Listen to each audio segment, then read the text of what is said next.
One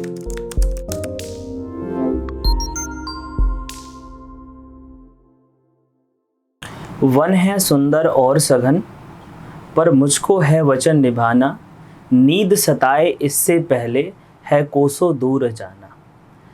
आज हम आपको जिससे रूबरू करा रहे हैं उनका नाम है श्रेया अग्रवाल। आपके सामने है श्रेया, और इन्होंने सीए फाउंडेशन क्वालिफाई किया है। और सबसे अच्छी बात है कि 4 के 4 पेपर में विद ऑनर्स हैं। दैट मीन्स कि 60 अबव चारों पेपर में हैं। तो आइए आज श्रेया के एक्सपीरियंस को समझते हैं, उनकी स्ट्रैटेजी को समझते हैं, उनके प्लानिंग को समझते हैं और उनके सीए करने के विज़न को समझते हैं। तो श्रेया, कैसा लग रहा है आज? अच्छा लग रहा है। तो सबसे पहला क्वेश्चन मेरा ये है आपसे कि सीए कैसे सोचा तुमने कि नहीं मुझको सीए ही करना है? एक तो सबसे बड़ा ये है कि कॉमर्स एक सब्जेक्ट जिसको हमेशा ये कहा जाता है कि ये क्या है, सब स्टैंडर्ड, ऐसा लोगों का मानना है। उसमें फिर तुम कॉमर्स लेके फिर तुम्हारे मन में कैसे आया कि मुझे सीए ही करना है? मतलब सीए के बिहाइंड तुम्हारा मोटिवेशनल फैक्टर क्या रहा? सर, मेरे घर में कई लोग सीए हैं, मेरे चाचा हैं, मेरे कई भैया हैं। तो हमेशा से मैंने उन्हें देखा है जिस तरह से वो अपने आप को कंडक्ट करते हैं। दे आर प्रोफेशनल्स, और वो उनको देख के उनकी पर्सनालिटी में पता चलता है। 10th तक I was a science student, but 11th में आई वाज वेरी श्योर कि मुझे कॉमर्स ही लेना है and I wanted to be like my चाचू। क्योंकि जिस तरह से वो उनका बिहेवियर है, उनको जिस तरह से सब रिस्पेक्ट करते हैं, सब पहचानते हैं उन्हें। अच्छा, क्या घर में ऐसा कोई नहीं था जो ये कहा हो कि नहीं सीए क्यों करना चाहते हो, सीए एक नेगेटिव फैक्टर है?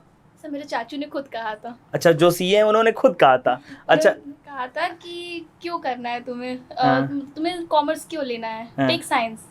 तो मैंने चाचू को बोला था कि नहीं चाचू, मुझे कॉमर्स ही लेना है। मैं उस समय उन्हें समझा नहीं पाई थी, बट जब मेरा सीए का रिजल्ट आया then he was very happy, और उन्होंने कहा था कि you made the right choice. क्योंकि उन्होंने कहा था कि इसमें बहुत ज़्यादा एक जो लोग कहते हैं कि डार्क साइड है सीए का, कि इसमें एज बहुत, मतलब टाइम बहुत ज़्यादा लगता है, और इसलिए जो लोग किए होते हैं वो भी मना करते हैं। ये जो कि एक सबसे खराब चीज़ है। हर चीज़ का, हर पहलू के कई एस्पेक्ट होते हैं। किसी एक एस्पेक्ट को देख के आप ये कह देते हो कि सीए में बहुत टाइम लगता है, तो ये शायद गलत है। अच्छा, दूसरा क्वेश्चन हमारा ये रहा कि जैसे तुम्हारे सारे पेपर में 60+ है। एक होता है कि किसी पेपर में तुम्हारे 80 हैं, किसी पेपर में 50 हैं। जनरली मैथ्स में बच्चों के कम होते हैं, बट तुम्हारे सब में 60+ हैं, 65+ हैं। क्या स्ट्रेटजी, पेपर वाइज कोई स्ट्रेटजी थी? सर, एज सच कोई खास स्ट्रैटेजी नहीं थी। जैसे कोचिंग में पढ़ते थे, कोचिंग में सारे टीचर्स पढ़ाते थे, वही चीज़ को घर पे जाके रिवाइज कर लेना। मैथ्स में, इकोनॉमिक्स में एक्यूरेसी का थोड़ा सा ध्यान रखा। मैथ्स में मैंने 63 ही अटेम्प्ट ही किए थे, क्योंकि मुझे सिर्फ उतने आते थे। अरे थोड़ा अकाउंट्स के बारे में बोल लो। सर, अकाउंट्स में प्रैक्टिस किया था। कोचिंग के मॉड्यूल्स इतने उसमें क्वेश्चंस इतने अच्छे होते थे कि वो क्वेश्चंस लगा लो तो फिर आईसीआई के मॉड्यूल के क्वेश्चंस बहुत इजी लगते थे। हाँ, वो तुरंत हो जाते थे। अब लग रहा है पैसा वसूल हो रहा है, क्योंकि थोड़ी मेरी तारीफ हो रही तो मुझे अच्छा लग रहा है। ठीक है, तो ऐसा मतलब कि जैसे कि अगर जो लोग देख रहे हैं, जो फ्रेशर्स हैं, जो फर्स्ट अटेम्प्ट है जिनका, उनको अगर कोई स्ट्रैटेजी बनानी हो पेपर वाइज, बहुत सिंपल और आसान लैंग्वेज में कैसे आप बताएंगे उनको कि वो कैसे अपने लिए, एक तो हो गया कि कोचिंग के नोट्स हो गए, उसके बाद स्टूडेंट्स अपने लिए कैसे नोट्स को बनाएं ताकि कम टाइम में उसको रिवीजन भी कर पाए? सर, कंसिस्टेंसी जो होती है वो बहुत ज़रूरी है। तो जो चीज़ डेली पढ़ रहे हैं, हाँ, एक टारगेट सेट कर लेना चाहिए। जो मैंने एग्ज़ाम के लास्ट के कुछ मंथ्स में किया था, एक टारगेट सेट कि आज इस वीक में मुझे इतना पोर्शन कंप्लीट करना है।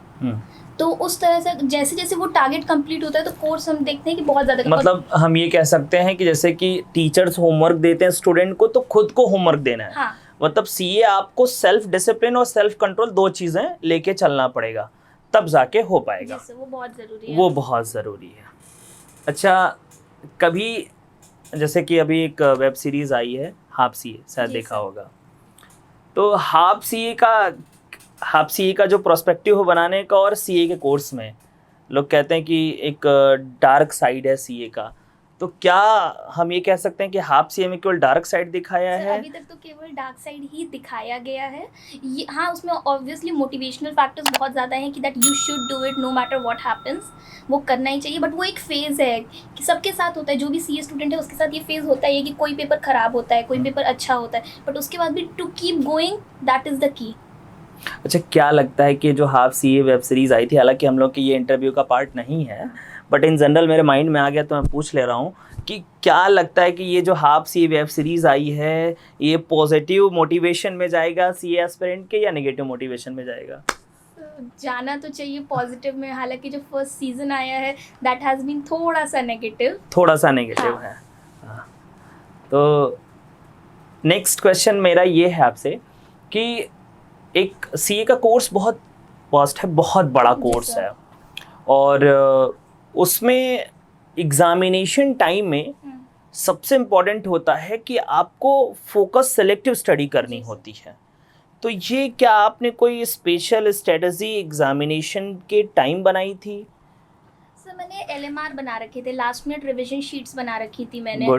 तो मैं उसमें जो मेरे इंपॉर्टेंट टॉपिक्स थे जिसमें से हर साल क्वेश्चन आते, पुराने पेपर्स को स्टडी करके वो टॉपिक्स लिख रखे थे। जो क्वेश्चंस रिपीट कभी हुए हैं वो लिख रखे थे। ऑल्सो जो मेरे वीकर सेक्शन थे जिसमें मुझे रिविजन की ज़रूरत थी वो मैंने तो लास्ट मिनट में मैंने वो किया था। जो लास्ट का एक दिन होता है हमारे पेपर के जस्ट पहले का, उसमें मैंने वो चीज़ें रिवाइज की थी। एंड ऑब्वियसली वो कोचिंग के नोट्स जो होते हैं उसमें थ्योरी सारा सेक्शन उधर से देखा था। अच्छा, बहुत बढ़िया। और एक लास्ट क्वेश्चन कि कभी जब आपका मोटिवेशन कम होता है, हर किसी स्टूडेंट के लाइफ में आता है कि एक बार ऐसा होता है कि यार नहीं हो रहा है, जैसे कोई चैप्टर सपोज दैट आप पढ़ रहे हैं, मैथ्स में ही पढ़ रहे हैं, जैसे लाइक कैलकुलस पढ़ रहे हैं, तो कभी कभी मन में आता है कि नहीं हो रहा है।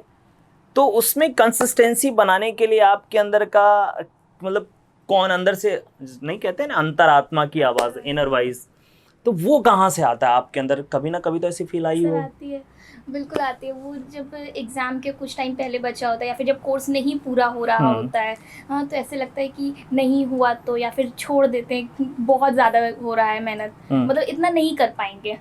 वो जब लगता है तो फिर सर उस टाइम पे आप ही खुद को समझा सकते हो ना, आप ही खुद मतलब उस टाइम पे आवाज आती है कि नहीं करना तो यही है। मतलब उस टाइम पे हम ये कह सकते हैं कि एक्सटर्नल मोटिवेशन से ज्यादा इंटरनल मोटिवेशन फैक्टर संभालने वाली चीज होती है। और फिर I have been very blessed कि मेरे बहुत अच्छे टीचर्स मेरे को कोचिंग में मिले, मेरी फैमिली मुझे हमेशा सपोर्ट करती थी। तो व्हेनेवर कुछ भी ऐसा होता था, मेरे को लगता था, तो I used to talk to my uncle, मेरे चाचू से मैं बात कर लेती थी, घर पे मैं सबसे बात कर रही थी, कोचिंग में सब मोटिवेट कर देते थे। एक लाइन है विलियम्स वर्ड्सवर्थ की कि लाख आंधियाँ आए, लाख तूफान आए, लाख बर्फ़ गिरे, वो फूल जिन्हें खिलना है वो खिल के ही रहेंगे। तो कभी कभी मुझे ये लगता है कि ये लाइन जब वो लिख रहे थे तो क्या वो सीए के बारे में सोच रहे थे? क्योंकि ये लाइन मुझे जहाँ तक लगता है सबसे ज़्यादा सूटेबल किसके लिए लगती है? सीए के लिए। अच्छा, एक लास्ट क्वेश्चन, फिर उसके बाद हम लोग आपके एक्सपीरियंस के साथ सेशन को एंड कर देंगे। क्या एक्सपीरियंस रहा केसलर कॉमर्स क्लासेस के साथ आपका? एक्सपीरियंस बहुत अच्छा था। डीप डाउन मेरे मतलब independent review sir deep down मेरे को लगता है अगर मैंने केसीसी नहीं ज्वाइन किया होता तो मैं फाउंडेशन नहीं कर रही, मैंने नहीं कर पाती। मेरे को ये चीज़ बहुत ऑनेस्टली ये चीज़ मेरे को लगती है। हाँ, नहीं वो कैमरा वालों को लग रहा होगा कि ये उसकी तारीफ कर रहे हैं, ये इसकी तारीफ कर रहे हैं। ऐसा बिल्कुल नहीं है सर, मैंने कई लोगों को ये बात बोली है कि अगर मैंने किसी से नहीं ज्वाइन किया होता तो मैं नहीं कर पाती। You have been like a guardian, आपने बहुत हेल्प की है लो फेजेस में, कभी भी कहीं पे वीक पड़े आपने बहुत सपोर्ट किया है, ज़रूरत पड़ने पे डांटा है, तो that has been very helpful. हाँ, ये नहीं बोलना था लेकिन ठीक है। नेक्स्ट क्या मैसेज होगा बहुत छोटे में कि जो लोग इस डर से नहीं कर पाते हैं कि हम फेल हो जाएंगे, तो क्या ये उनका थिंकिंग सही है कि हम फेल हो जाएंगे इसलिए ये चीज़ नहीं करना चाहिए? सर वो थिंकिंग मेरी भी हुआ करती थी कि हम फेल ना हो जाए। फेलियर एक बहुत बड़ा फियर था मेरे अंदर। मेरे को ऐसा लगता था कि फेल हो गए तो फिर सब खत्म हो जाएगा, लेकिन सर वो चीज़ ओवरकम करनी पड़ती है, because failure is a like वो रास्ता है, वो फेज आएगा ही आएगा। मतलब हर ये कोई तो सक्सेस नहीं मिल सकता है। ये कह सकते हैं कि ठोकर खाने के बाद इंसान संभलता है। एग्जैक्टली। तो that is a stepping stone CA में, वो आएगा ही, इट्स अ कंप्लीट पैकेज। आप हाँ। अगर सीए ज्वाइन करो तो फेलियर कम्स विद इट, मतलब हमें फेलियर को याद नहीं रखना है, उससे सीखना है। हाँ, फेलियर से जो हमने सीखा है उसे याद रखना जी है। सर। तो नेक्स्ट जर्नी आपकी स्टार्ट हो रही है सी इंटरमीडिएट की, और आई होप कि आप जल्द से जल्द जो है सी इंटरमीडिएट क्वालिफाई करके और जल्द से जल्द फाइनलिस्ट बने थैंक यू और किसलय कॉमर्स क्लासेस के ऑडिट पे आए। जी sir. Thank you so much. Thank you so much sir.